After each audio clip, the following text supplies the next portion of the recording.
데일리베스트 뉴스를 시작합니다. 데일리베스트에서 얼마 전 있었던 TV조선 엄성섭 앵커가 김정은을 두고는 후한 평가를 하면서 이승만, 박정희에 대해서는 왜 이렇게 박한 것인지 묻지 않을 수 없다라고 발언한 것을 두고 방통위로부터 행정 지도인 권고 조치를 받았다는 뉴스를 전해드렸는데, 이 엄성섭 앵커건과 함께 주목을 받고 있는 인물이 바로 신인균 자주국방 네트워크 대표입니다. 신인균 대표를 방송에서 자주 봐서 알고 계시는 분들이 많을 거라 생각하는데, 몇 개월 전 유튜브에서 신인균의 국방TV라는 채널을 개설해 국방과 관련한 전문성으로 많은 구독자들을 모으고 있습니다. 그리고 최근 신인균 대표는 자신의 채널에 채널A 출연 정지 이유 언론 탄압이라는 영상을 게재했습니다.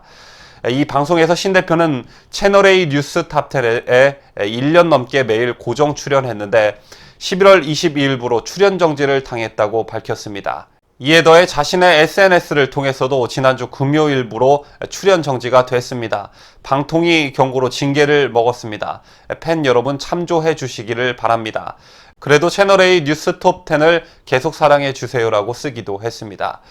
그럼 신인균 대표가 채널A에서 출연 정지를 당한 이유가 궁금하실 텐데요.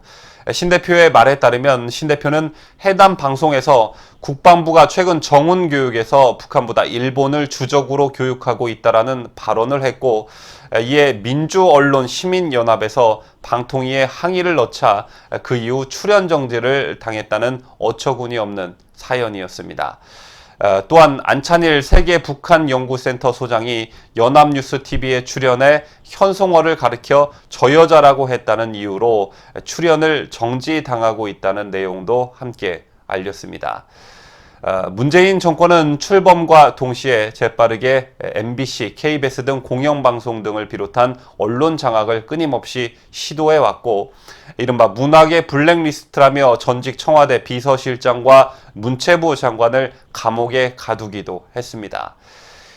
그런데 정작 본인들은 문재인판 화이트 리스트로 불리는 좌파 인사들을 고액 출연료로 공영방송에 대거 출연시켰고, 북한을 비판한다던가 정권에 비판을 가하는 인사들을 종편 등에서 출연하지 못하게 만들고 있는 정황들이 속속 드러나고 있다고 볼 수 있습니다.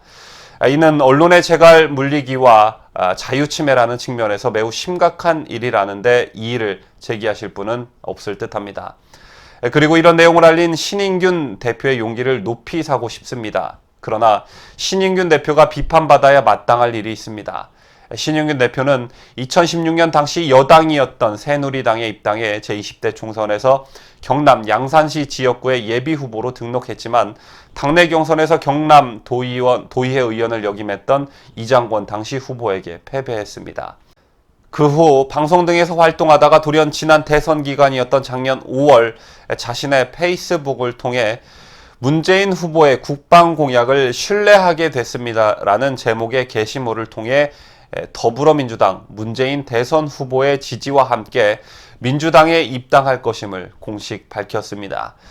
그는 자신의 페이스북을 통해 저는 2010년부터 한나라당 새누리당의 국방정책자문위원을 해왔지만 그동안 수많은 안보 위기와 안보 이슈 때마다 단 한 번의 국방정책자문위원회도 개최하지 않은 새누리당의 모습에 더 이상 개선의 희망이 없다고 생각했다며 자유한국당을 탈당했고 5월 10일 이후 즉시 더불어민주당에 입당할 것이라며 자신의 활동 방향에 대해 설명했습니다.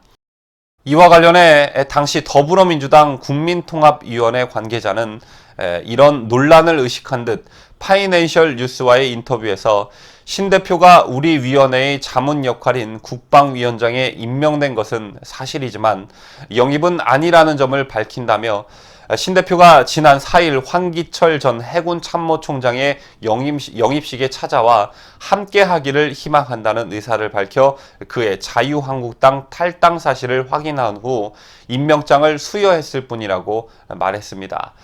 또한 이 관계자는 그가 지난 행보에 대해 반성을 하고 찾아왔기 때문에 위원회에서 거절하기 힘든 입장이었다면서 신 대표는 국민통합이 왜 자문일 뿐 우리 당내의 인사로 활동하기 위해서는 입당 절차 등 넘겨야 할 과정이 있다고 설명했습니다. 이 같은 더불어민주당의 관계자의 말에 비춰볼 때 당시 더불어민주당에서 신 대표의 영입과 관련해 민주당 내에서도 상당한 논란이 있었던 듯합니다. 또한 신 대표는 자신의 SNS에 문재인 후보께 많은 기자들이 질문한다고 해서 방금 빨리 사실관계를 알려달라는 연락이 왔다며 1. 신인균 자유한국당 탈당했나? 답. 탈당 완료했습니다. 2. 신인균 더불어민주당 입당했나? 답. 입당 절차 오픈되는 5월 10일 이후 즉시 입당하겠습니다. 이렇게 중앙당 홍보팀에 답을 드렸다라며 사진 4장을 같이 올렸는데 이 사진 속에는 제가 이름은 잘 모르겠는데 김대중과 닮은 사람이 있었고 당시 문재인 더불어민주당 대통령 후보로부터 받은 임명장도 있었습니다. 뉴스를 마치면서 자유우파 세력이 자유한국당에 정을 주지 못하는 이유 중 하나가 탄핵에 앞장섰거나 또는 동조했던 세력들이 아무런 사과나 반성 없이 그대로 자유한국당에 눌러 앉아 있거나 또는 당을 뛰쳐나갔던 사람들이 다시 당에 돌아와 당의 요직을 맡고 있는 부분이 크게 작용하고 있다고도 볼 수 있습니다. 또한 탄핵이 되면 차후에 어떤 일들이 펼쳐질 거라는 바로 코앞에 일어날 일들도 미리 예측하지 못한 그들의 정치적 판단이 지금의 보수우파 위기 그리고 대한민국의 안보의 위기 또한 경제의 위기의 시금석이 되었습니다. 그래서 우리는 이들을 영혼 없는 기회주의자들이라고 부릅니다. 이런 측면에서 신인균 대표의 행적은 교묘하게 이들과 오버랩되는 측면이 있다고 봅니다. 어떤 전문 분야의 인사가 정치적 야망을 갖는 것을 가지고 비판거리가 되지는 않습니다. 하지만 신인균 대표는 당시 여당이었던 새누리당의 공천을 신청했었고 예비 후보 경선 과정에서 좌절을 맛봐야 했습니다. 그리고 당시 문재인의 당선 분위기가 거의 확실시되는 분위기에서 신 대표는 더불어민주당의 문을 두드렸습니다. 더군다나 군사 전문가라는 사람이 더불어민주당과 문재인의 안보관이나 국가관에 대한 판단을 안 했을 리가 만무합니다. 그럼에도 그는 더불어민주당에 입당하는 명분을 문재인 후보의 국방 공약을 신뢰하게 됐습니다라고 밝혔습니다. 신인균 대표님께 묻습니다. 문재인 후보의 국방 공약을 신뢰한 결과 단 2년 만에 이 나라 안보가 어떻게 되었습니까? 육지에서는 최전방 사수의 최대 보류인 GP가 철수되며 전쟁 발발 시 북한군의 서울 기습 점령이 용이해졌고 하늘에서는 비행 금지 구역을 설정해 북한에 대한 감시를 해야 하는 우리 군의 눈을 가려버렸습니다. 또한 바다에서조차 사격 훈련 금지를 해서 해병대가 K9 자주포를 배에 싣고 육지로 나와서 훈련하는 촌극이 벌어지고 있습니다. 다시 말해 육상과 해상, 공중 어디 하나 안심할 수 없게 되었습니다. 그런데 북한이 핵을 포기하고 제거한다는 구체적이고 실체적인 증거는 무엇 하나 없는 실정입니다. 이런 사실을 군사 전문가라는 사람이 이 정권이 들어서면서 어떤 일들이 펼쳐질 거라는 바로 코앞에 펼쳐질 일들마저 예측을 못했다면 어떤 국민이 이를 납득할 수 있겠습니까? 세상에는 겪어봐야 하는 일들이 있고 겪어보지 않아도 예측 가능한 일들이 있습니다.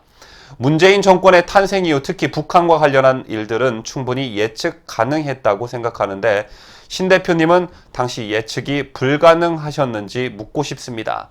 또한 모든 인사들을 탄핵이라는 기준에 놓고 판단하기는 다소 어려운 부분이 있겠지만 당시 시류의 편승에 문재인을 지지했던 일부 인사들에 대한 책임은 오늘날의 대한민국의 안보 현실에 비춰볼 때 반드시 짚고 넘어가야만 하겠습니다.